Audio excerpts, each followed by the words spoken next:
What is the battle for AI and the future of online communities? That's the question on tap today. And talk about your community. Kalisa, roll the opening.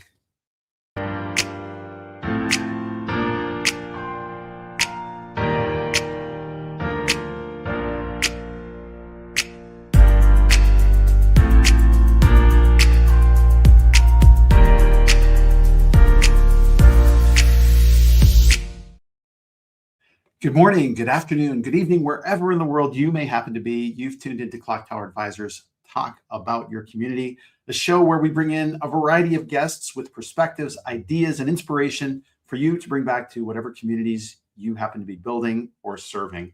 I'm glad you're here. If this is the first time on the show, we've had a bit of a hiatus. The month of May was mostly no shows at all. I think we dropped an episode or two of a pre-recorded show.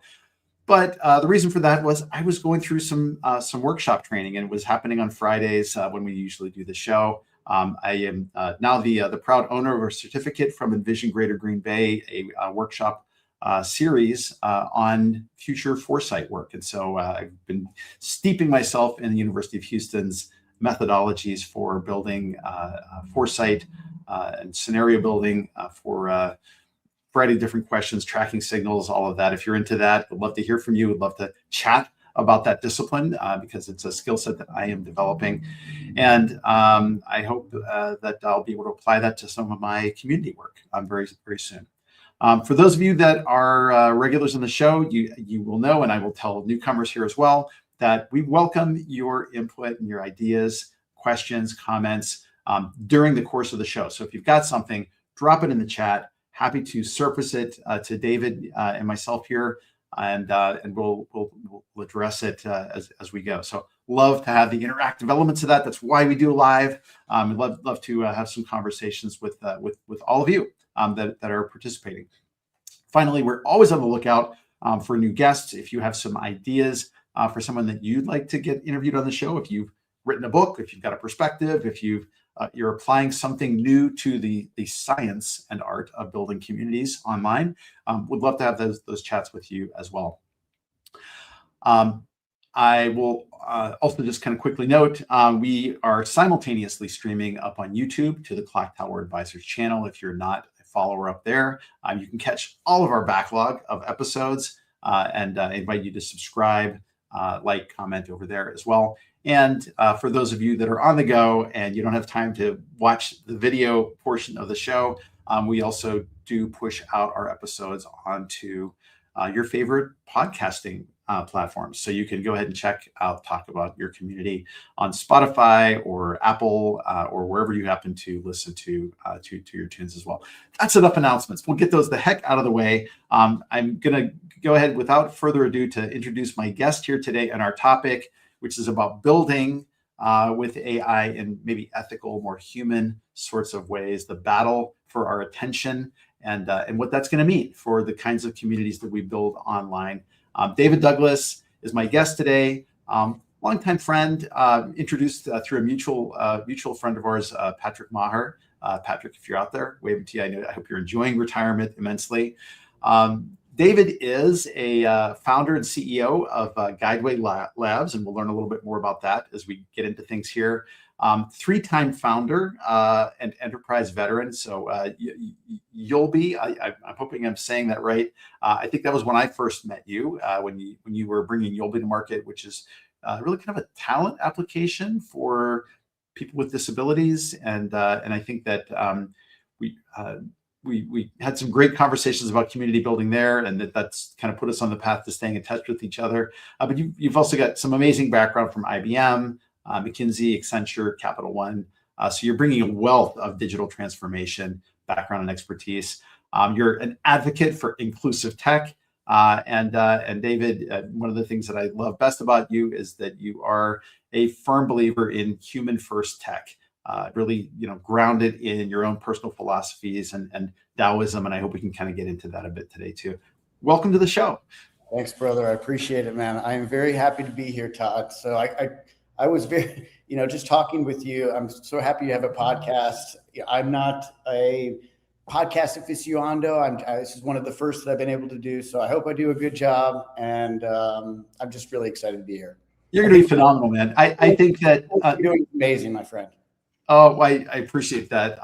Much obliged to you. And I mean, I knew that I had to have you on the show because the last couple of conversations we've had via Zoom, I continuously had in the back of my mind, like, why aren't we broadcasting this? Why aren't we capturing and playing this back for the world? Because I got so much out of the conversations, and I think that you and I try to think hard about what the implications are for our digital lives and what's out there. And I'll tell you, maybe as sort of an entry to this conversation, there's a new article that was up today. Gareth Wilson runs a blog called community.inc, and he has guest bloggers on kind of a regular basis. And there was a piece that was up there today by John Levesque, another community professional colleague, who was talking about this very topic, setting clear boundaries to protect human connection online. And so I guess like maybe just as sort of an easy opening question around this, how are you encountering AI right now? And maybe what are your top of mind concerns about using it, like its implications for our ability to connect with each other? Well, let me say this. I think you and I, maybe some of in the audience of a similar age, we're lucky to have gone through a number of different revolutions in technology. I feel fortunate to have seen some of these things, obviously the home computer, and then now we've got in the mobile phone, the internet. Clearly, I remember when that sort of came about, and there's always a general excitement, with these technologies. And I don't think, when I was younger, I had the foresight to see what the sort of downstream effects might be, as is the case, for instance, with some of the big social media platforms that we see today. I remember very vividly how excited I was the very first day that I logged into Facebook. It must have been about 2009, 10 or something to that effect. And boom, all my friends from high school were on this platform.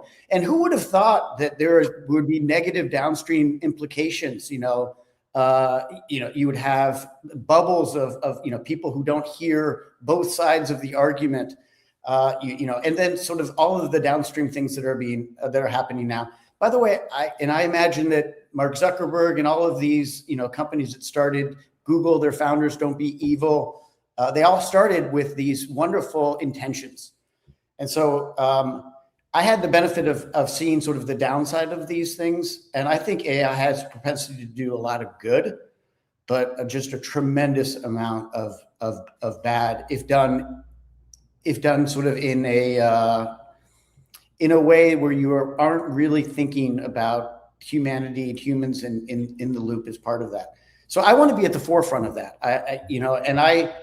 I don't feel like leaving it up to the technology wizards is the right way to do it. And so more voices that maybe don't have the right answers, but are articulating the concerns up front need to be heard. I really appreciate that perspective, and you kind of reminded me of a couple of things that have been sort of hitting me in the blogosphere, the podcastosphere, lately around this.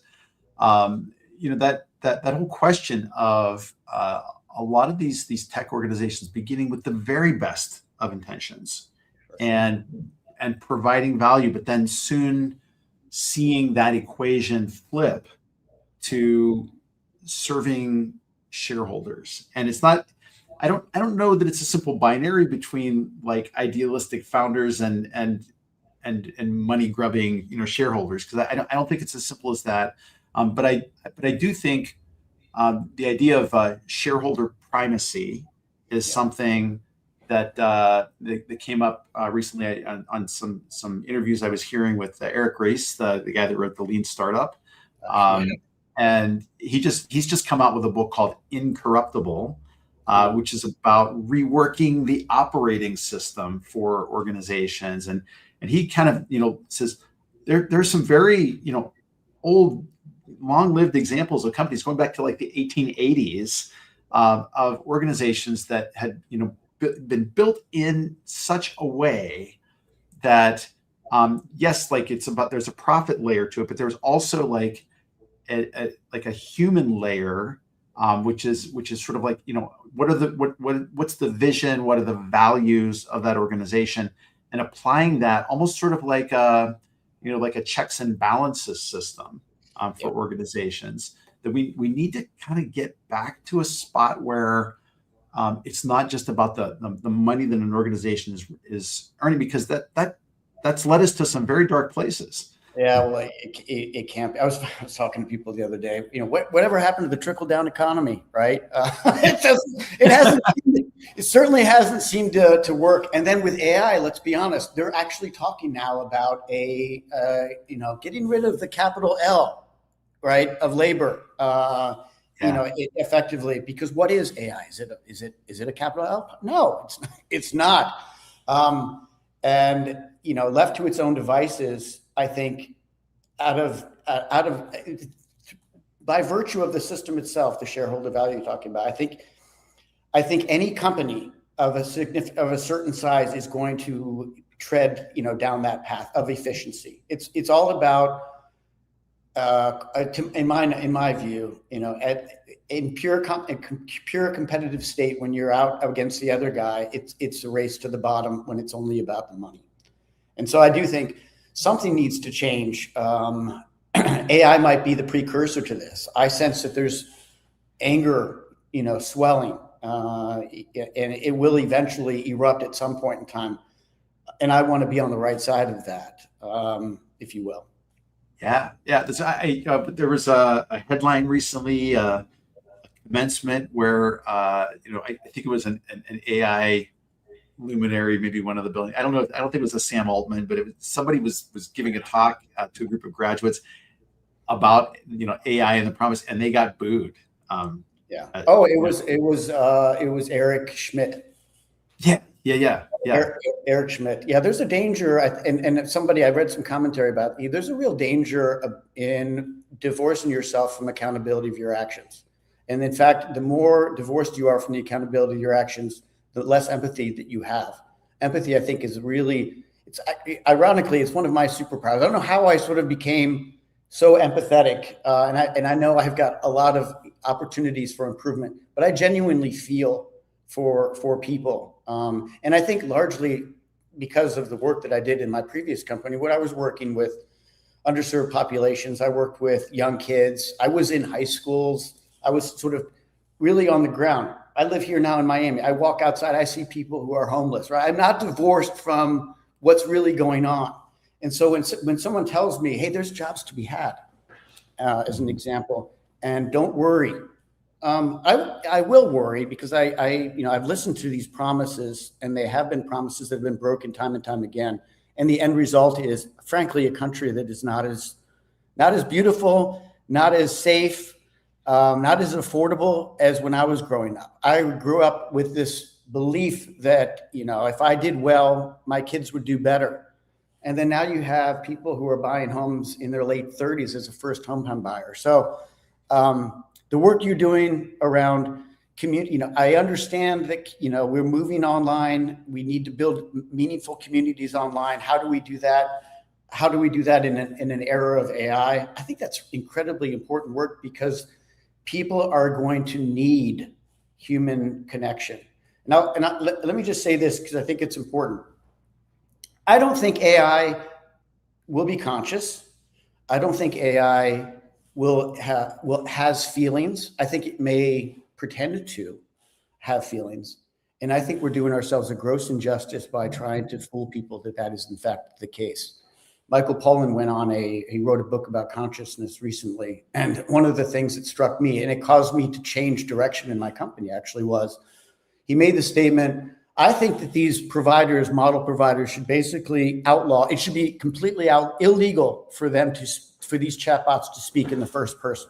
Okay, so I know he's being a little bit hyperbolic there, but I think the idea is, let's not fool people what these things are, right? They're not going to be, they shouldn't be, they shouldn't be your AI girlfriend. Categorically, we should not do those types of things. And by the way, if you're building a community with, fake feelings and things, I think you're basically juicing engagement, which is what we see going on in some of these social media. So I'm concerned, I'm concerned about that. That to me is a really, underlying point of these software. Now they're very intelligent for sure. And I use them ruthlessly and lovingly all at the same time as part of my work. But I am not going to pretend that these things are anything other than, gigantic statistical, inscrutable statistical matrices. I think I've heard people talk about it. Wow, I like that. Statistical matrix. It's true. They actually do not understand under the hood why these things are saying and doing what they're doing.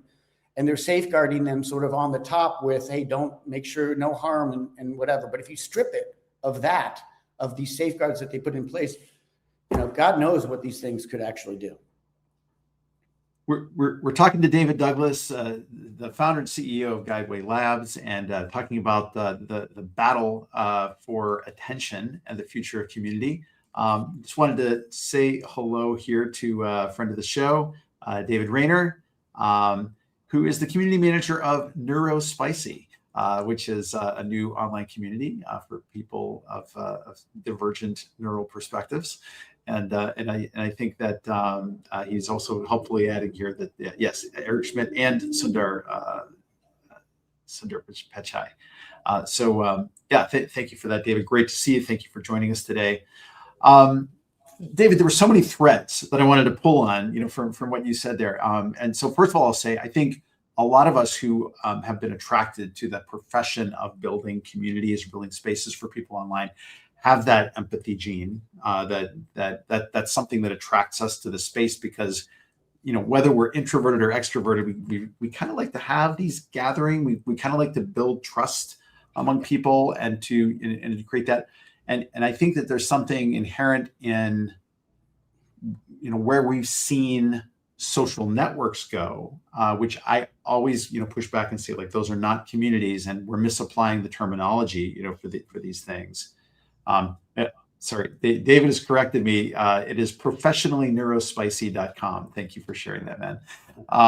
It's a great name. That's a great name. It is. Love it. I think that I think it's one of the reasons that a lot of community pros sort of hold their nose and participate in a lot of the social media spaces right now, because they're not places that necessarily build a lot of empathy and trust. In fact, they're places where people pick fights a lot. There's trolling. There's, the anonymity breeds contempt for others. It's easier to disrespect other people who, like, if you ran into them in a coffee house and had the conversation, we'd probably be too polite to say some of the things we say to each other online. And then my worry is always that the inelegant rudeness of, that we get trained into in big social media platforms like Facebook or Instagram or even LinkedIn can bleed into our private, our community digital spaces, the more protected spaces. And so we've learned some bad habits along the way because of the way that these things have been structured, for us. Yeah. Well, if you listen closely, what this is all about, as I've come to learn, it's, Todd, if you listen to these things, it's, Todd, you're looking great, but for $19.99 more, I bet you I can get you a better shirt that would fit you better. And I've got 3 other people over here that would, that can confirm with me that it's great. And, your life is great, but we've been pushing this narrative of you're not good enough, or you can be happier. And, oh, by the way, there's an other out there that you really need to watch out about, right? And that other is really sort of taking away from you. And it's destroying.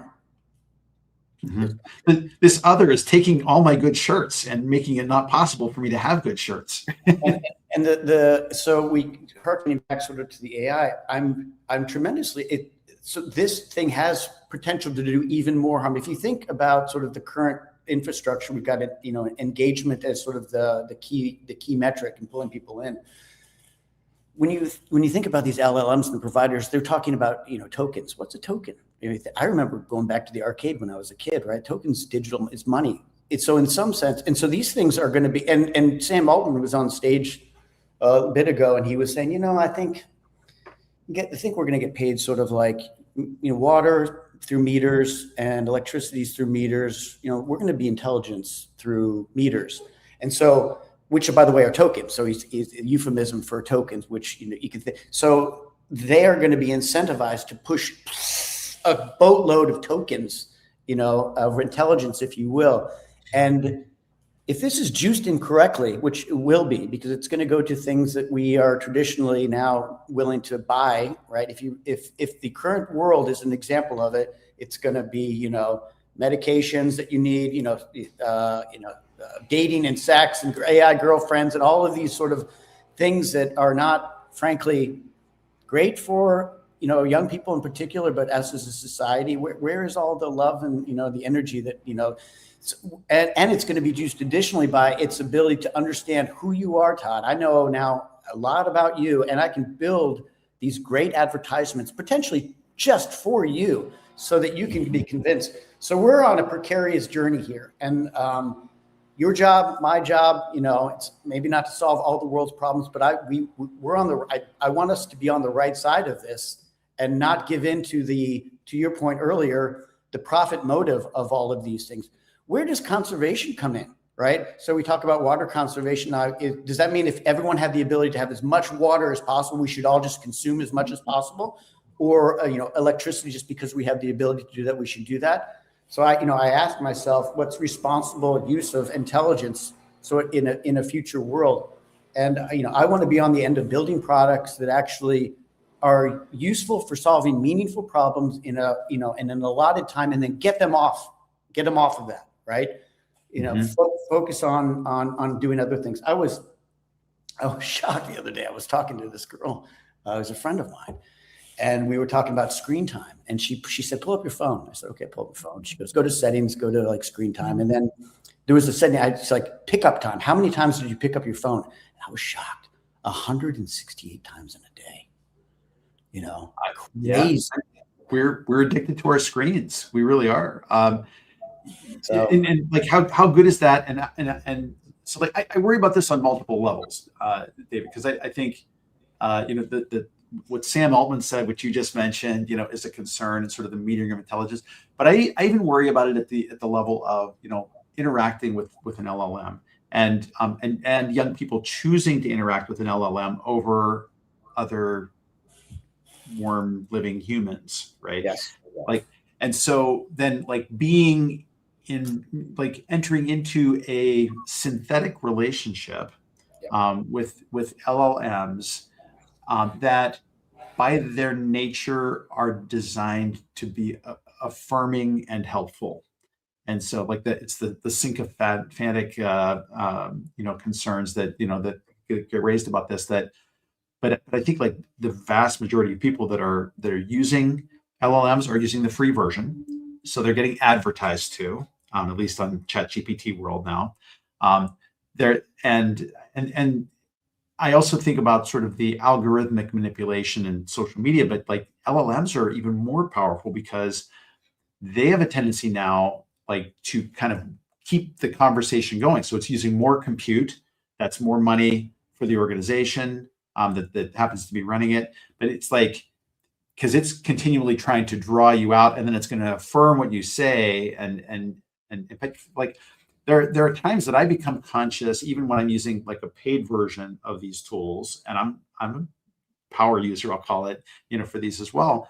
I'm conscious that the AI is trying to manipulate me into having more conversation with it. When I'm done, I got what I wanted out of you. You're a tool. You're not a person, and I want to go and do whatever I got to do. I don't need you, pulling me into further conversation about this whole thing.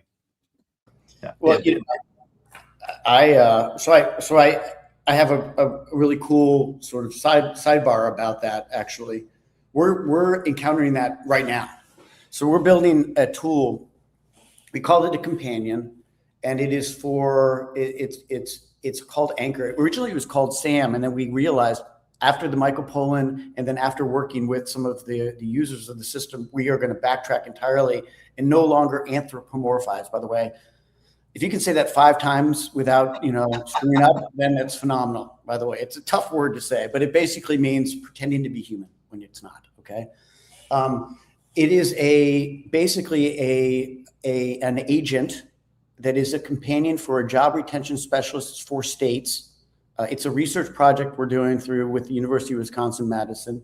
And there is a huge problem with people who have disability that start a job and then within 3, 6, 9 months are no longer on the job. And so the hypothesis, what can we do with AI? These retention specialists at the state that are struggling and working hard, they may have caseloads, 50, 100, 150 sometimes people, right? And they're trying to reach out to people who are on the job to find out if they're doing okay, to alleviate these issues. Because the idea is if they can identify early enough that there's a problem, can they intervene so that this person doesn't lose their job or doesn't quit? It's a great case for AI, actually, right? Mm-hmm. And so, we went in and so we're trying to figure out, like, what is the relationship? We don't want an AI that becomes this trusted friend of the person with disability. We're going in with how do we, I'm going to use the word superpower. I don't know exactly how to put it, but how do we provide something as an extension to the job retention specialist, right? Who's not going to be there for every single time, that person's needs to talk to somebody, right? So this thing is going to do check-ins, and we're going to evaluate. We're looking for signals in those conversations. Those conversations are structured questions that have been developed through Dr. Tim Tansey out of the University of Wisconsin-Madison. Mm-hmm. And we're going to try to, figure out if doing this makes sense. I had a good conversation with these job specialists the other day, and what really resonated with them was, yeah, this is not human, but if it can help facilitate communication that I have with them, if it can surface things about this person and then push those to me so that I can engage, and that its purpose is to build trusted relationship between me, the human, the job retention specialist, and that the person with a disability on the job doesn't feel like, oh, this thing is my friend and so on, therefore I can ask it any questions. No, it has a specific set of guardrails, right? It's not going to try to, ChatGPT, you could be having some conversation with it, and then you could ask for,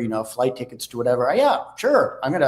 I'll do that for you. No problem at all. But I think we're entering new territory now. We're really excited about sort of this symbiotic relationship between an AI who's going to be there and can talk and interact and do all those things. But we're going to be very clear: this is not a human. It's not going to love you. We're not going to pretend that it does, and we're not going to try to fool your emotions. But we are going to feed it information about you, about your job retention specialist, and then work diligently to make sure that the relationship between the two of you is solid. I'm really excited about that work in particular. I think it touches on all the aspects of good ethics and how to do that, but it's a balancing game. We don't know the answer. Thank you for that, David. It's like you made me think. Like I'm thinking back to sort of the early days of Anthropic, and Claude, where how do you surface that ethical stance, for the use of that tool? Because I remember Anthropic used to say, like, hey, here's just a reminder, I'm not a real person. Like I'm here for the ethical use of this tool. Like it no longer says that, because it got annoying after the 15th time, that it brought it up in conversation. But like, how do you create that, and build it into the experience? So we're trying to do that. So one thing we did, it used to be called SAM. We removed it. It's no longer SAM. We called it Anchor. And actually, we worked with the retention specialists in this case to figure out the name. And they loved Anchor. It's like, it's anchored there. It'll be there for you. Anchoring in your career type of thing. And they're communicating, by the way, to the people, to their clients. Hey, this is a companion, right? It's not a human. It's a companion. And we're working through all of that. And then visually as well, we've realized, okay, how do we want to represent this? There's AI UX and we have sort of a bubble above it, but we want to reflect the fact that this is a companion to a human, in this case, a job retention specialist. So we want to represent that person, maybe that person's image, maybe the fact that, they're represented through their organization, something along those lines. But then we're going to work with the different states to make sure that is communicated out, right? We did a webinar last week, and we had close to, if not more than 1,000 registered counselors who were in attendance, and they had some legitimate concerns. One of the polls we ran at the beginning was what your concerns are with AI. It's great. And, hey, I certainly hope that this thing doesn't become a therapist like AI in general. And I would agree, by the way. There's probably some early aspects. There's the single therapeutic thing that we're doing with respect to this is identification of self-harm, detect, and then escalate, and then make sure it's resolved through a human. So that's like the only thing that we're doing. But then additionally, like concerns about, is it providing misinformation? Clue into people, these tools, it's not a bug that they're providing misinformation or saying things that are different. That's part of the feature. That's part of being a non-deterministic model, right? Mm-hmm. They put safeguards on top of these things in order to help alleviate that. But yes, and non-deterministic in layman's terms is, if I put something into Google as a search term, I'm going to get the same results every time that I put those search terms in. If I put something into an AI and LLM and ask it a question like multiple times or multiple AIs, I'm going to get multiple different ways that answer is put back to me, right? Right. Yeah. So effectively, these things are taking in context, and then they're predicting what the next word is. And that prediction is along a continuous scale. And it will sometimes select things that are not the highest percentage likelihood, right? Mm-hmm. And that's by design. That gives it some level of creativity, if you will. But that's why there's concern in regulatory environments, as an example. And I would agree, right? But people shouldn't complain that these things are, quote, hallucinating, which is, I think, the word that they use, rather than that's actually part of the design of these things. And it's a feature, not a bug. How to implement these things effectively. And guess what? It means having humans in the process, in the loop, making these types of decisions for us. At a risk of so I have a new friend I made pretty recently, Ron Sasson, who's the founder of Skylar.network, and he's in the process of building an AI companion in the platform. And I fear when he listens to this, it's going to complicate his thinking even further about how he deploys this tool or anthropomorphizes it, because I think right now we're calling it Skylar, and it's there's an avatar that looks like a human woman, in there as sort of the greeter bot, or you can have conversations with it. It's not pretending to emotional intimacy with anybody, but it still is anthropomorphized in a way. And so do you deploy it in such a fashion? Yeah, as with all of these things, I remarked that there's a delicate dance that's going on between technology and humanity. And the cool thing about what we're doing is we have to advance technology, but we need to understand where the equilibrium lies. And if the equilibrium lies too much to the profit center motives, for instance, then we're gonna make these things, juice them up and make them sound human and be human, and emote and say I love you and all of these things, because those are, people are starving for connection, which is sort of where the community thing, lies in. And I think it would be a bad thing for us to do, to try to juice these communities with these things that are trying to drive engagement for all of the wrong reasons, right? So I'm fascinated by how we do this. I am too. I keep thinking about the race to enhance community platforms with AI features and functionalities, and it's happening at a couple of different levels within these platforms. There's really kind of the back end systems, which have had AI in them for a long time, like a lot of the moderation features for these platforms. They're using machine learning to identify bad keywords or conversations or tonal issues with things that have been posted in those community spaces, and those are useful and viable, and by and large designed to escalate things to human attention if they're at all an edge case, that needs to be considered in there. AI is also being, I think, usefully deployed from an analytics point of view. Look at the conversations that are happening in this community. What's the overall tone of voice? What's the overall sentiment?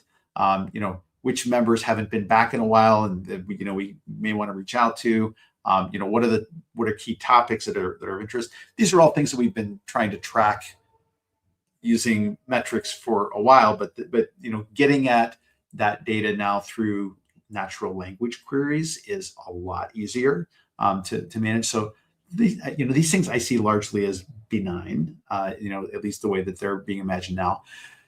And then I think there are the deeper, maybe somewhat more troubling questions around community platforms that are using AI on the front end of the experience, that are, I don't think any of the platform providers are using AI to actively reply to members. The AI is not masquerading as a human in the process, of doing that. But we are seeing AI being deployed to maybe as an alternative to a traditional search interface in the community, where you can ask it a question and it will give you the answer. And the better deployments of that are showing the sources where people said what, and you can then click down into those discussions in the space. The ability to summarize maybe long discussion threads, so it's maybe easier to have an entry point, useful, but is it characterizing things in a certain way? Are there biases that are creeping into the ways that those summaries are happening? I'm very interested in those questions. And then, I am seeing versions of it where there are maybe when you can reply, you can use AI to suggest a reply. And it's based on other things that have been said in the community. I generally look at them and discount them when I see them. One of the platforms I work in has that built in, and you can turn them off, and you should be able to turn them off. But I wonder how many community builders have actively built in a statement of disclosure into their terms of service for the site, into their community guidelines. And then what guidelines do they have about the use of AI tools by members who join that community? Like I've had some legal experts and some AI ethicists on the show in the past who said, well, if you built something with Midjourney and you did it in the style of a famous comic book artist, and it creates that art, like, can that comic book artist then sue your community for using something that is clearly derived from their way of building art? I don't think we've even seen some of those legal challenges yet, and those are the things that kind of concern me a bit more. And I think the path ahead is to try a lot of different things and be cognizant of these various issues. I think that's the more differentiated approaches that people are taking, and then sharing those lessons learned, I think is important. But we need to be cognizant of, like, I'm going to call it like it is, making sure that we're not quote juicing the community engagement, which is where I think, if we left these things to their own devices, they're likely to go. Oh, Todd just posted something you might be interested in. It's amazing to me, by the way. And I know you don't think Facebook is a community, and I would agree with you on that piece of it. But maybe 1% of the time that I get a notification, is it actually something? Oh, no, that's actually, thank God it notified me, right? Yeah. The rest of it's just like, come on, I don't want to be a part of this, but we're just being pulled in these different directions. So that's the work that needs to happen within the community. I think there's great opportunity for AI to be effective in doing a lot of the things that you're talking about, but what's that balance again? because everyone, it feels much better to me if I know that Todd welcomed me to the community versus somebody, because to me, that was a no cost welcome. And in fact, maybe I should be insulted, right? Depending upon the size of the community, I get it, right? You can't always do all those things. And so it depends upon scale and so on and so forth. But man, the human connection, having that even early on, I think is really going to be important. Yeah, you couldn't be bothered to greet me human to human. Like you had to deploy your bot to say hello to me. Right?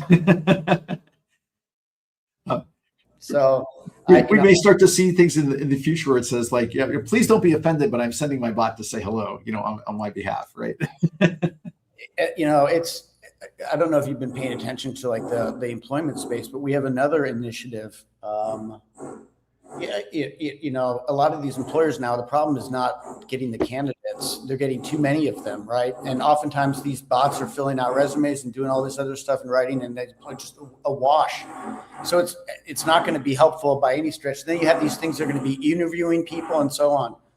We, to be perfectly honest, we didn't solve the employment related issue with one of our implementations in the previous company, but we're coming back with a new idea.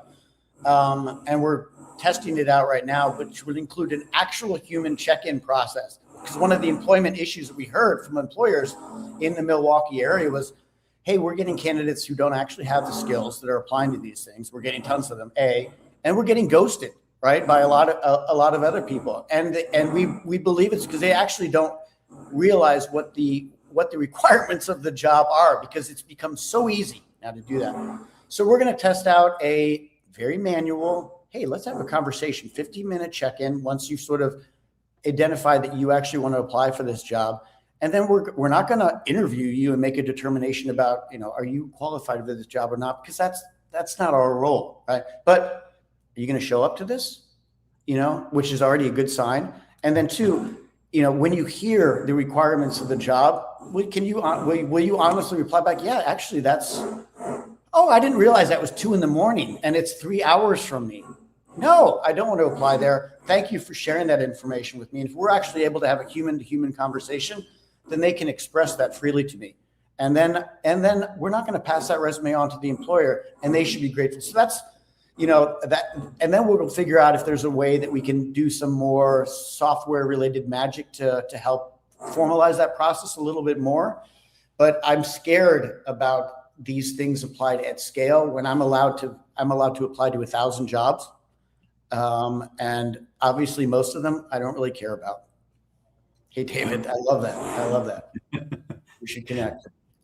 Yeah, appreciate the commentary, David, as we're kind of going along with this too. David Rayner has been adding in some great color commentary along the way about using what it's okay to use AI for, and that.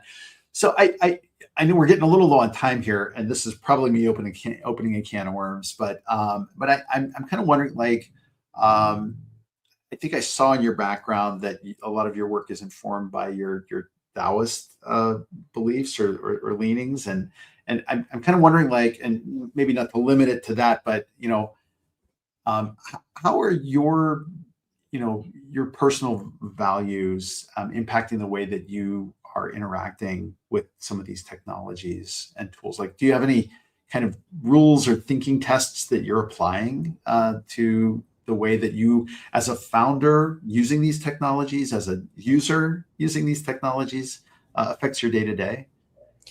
Well, so I don't consider myself a full-fledged Taoist. I would say I'm inspired by it very much, and I'm inspired by the idea of balance and self-restraint in some ways in life, right? The ability to have good impulse control, I think, is another component of it. And I also like the idea of, I've struggled and fought so much as an entrepreneur, and the sort of the go forward strategy is, you see an obstacle, just knock that bad boy down or jump over it or whatever. You realize sometimes if the wind is blowing hard in your direction, maybe that's the universe telling you that you need to step aside, right, and start to understand how flow works. And so I am moving more to the flow model, and allowing some of the things and not trying to rush some of these. But I do believe that having a thinking about this dance between humanity and technology, and how do you align the two of these things, always seeking the balance or the equilibrium is a really important component. And I've got a quick story. I was in Holland with my mother and my two sisters for celebrating my mother's 80th birthday. And it was a great trip. We were on a riverboat. And I remember looking out over the landscape. It was a beautiful countryside. And it was littered with these massive, massive windmills. You know, the new wave windmills that are 10 stories high. And I remember thinking to myself, wow, sort of ugly. You know, that ruined this landscape. They were all synchronized, so there was some beauty in that piece of it. But I could see the mathematical precision and calculation as I looked out over this. And then I realized, I talked to somebody, said, you know, okay, I get your point of view, David, but it's required. We need the electricity here, you know, and if we didn't have this, you know, we wouldn't have enough power and energy to be able to do what we wanted to do. And then I also had a conversation with one of the passengers, and I basically asked her, what do you think of this? And as it so happened, she came from the Midwest. And guess what's in the Midwest in the United States? A bunch of these things too. So she said, you know, David, a lot of people in my town don't like these things, but I find them beautiful.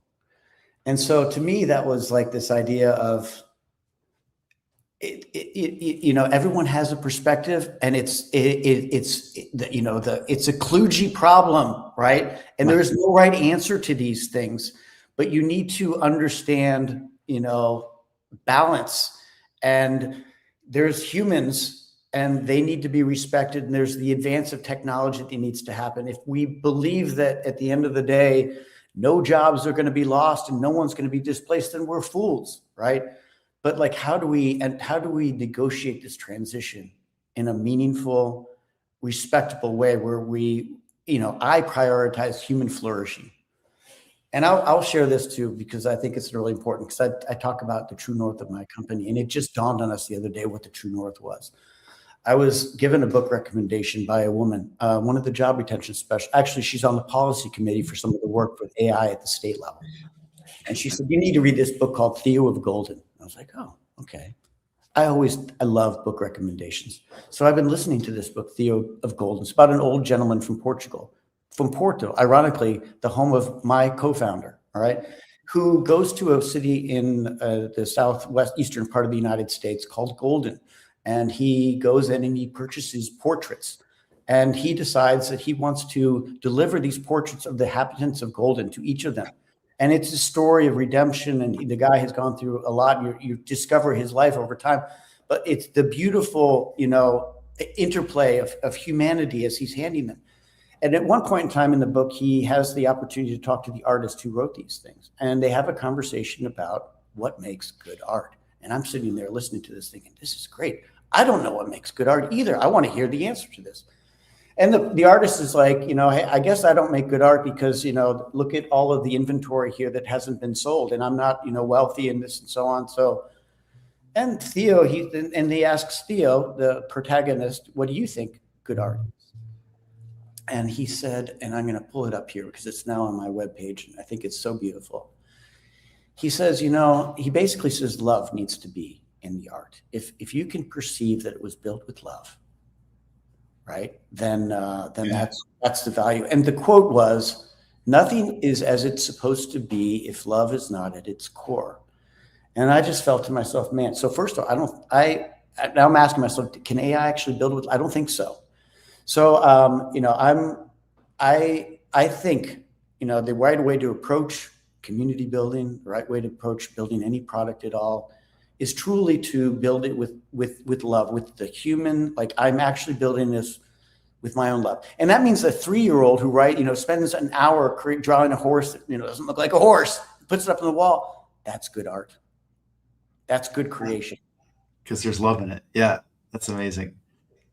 I can think of no better way to end the show than with that story. David, this has been incredible. Love your insights, man. There's so much more I want to talk to you about, so we're gonna have to do like a part 2 for this. You know, going ahead, because I want to go down that whole avenue of what it means to be juicing engagement, about human flourishing, because I've got a customer that actually that's one of their taglines is about human flourishing. The idea of building with love, which I do not believe is a soft thing. I think that is essential, to us. That's not, it's not that you don't pay attention to the money side, but the love's got to be there. Otherwise, it doesn't go. I'm reminded from an old quote from the movie Serenity, by with the old browncoats. But at the end of the movie, Malcolm Reynolds is saying, like, if you don't fly this ship with love, it's going to crash. Like it's a bad paraphrase, but that same idea. Like, I got emotional when you said that. That was amazing. So, David, if somebody wants to learn more about Guideway or anything, how do they get in touch with you? Well, so the easiest, thanks for that, by the way. Guidewaylabs.com is our website. You can certainly contact us there. From there, you can click on the demo and you can chat with me. I love chatting with anyone and everyone. So feel free to do that. Reserve some time, 30 minutes. We'll book. You can see my calendar. And just that would be the best way to do it. And I highly recommend it, because David, every conversation is like this, where we go deep on thinking through some of these issues. D-Ray, thanks for joining, man. I see. Yeah, I appreciate you, man. And D-Ray, thanks for coming in. I see that you're a fellow browncoat. And then for those of you who stuck with us to the interview, thank you for this. I'll just do a quick plug. Our next live stream is going to be June the 12th, same time, same day, Friday, 10 a.m. U.S. Central Time. My guest is going to be Josh Zirkle. He just put out a new book, and the title of our talk is going to be The Growth Framework, Designing Community for Go-to-Market Impact. And Josh is a great guy. He is one of the thought leaders in our space, and is with a platform called Gradual, and really looking forward to having him on the show. So we'll have the link to that up in the Clocktower Advisors company page here on LinkedIn, as well as up on our YouTube if you follow us on the channel out there. Appreciate, again, any subscribes, likes, comments. Love the comments. Love the chance to have further conversation past this little blip in time that we have here together with each other. In the meantime, please, this weekend, get away from the screens, get out into nature, feel the sun on your face, or the rain, as the case may be. Plant a flower, smell the air. You can't build great communities unless you take care of yourself, and you need to reconnect with the real world. Otherwise you're no good. So we will see you again here in a couple of weeks. And in the meantime, keep building great communities. David, thanks again. Thank you, Todd.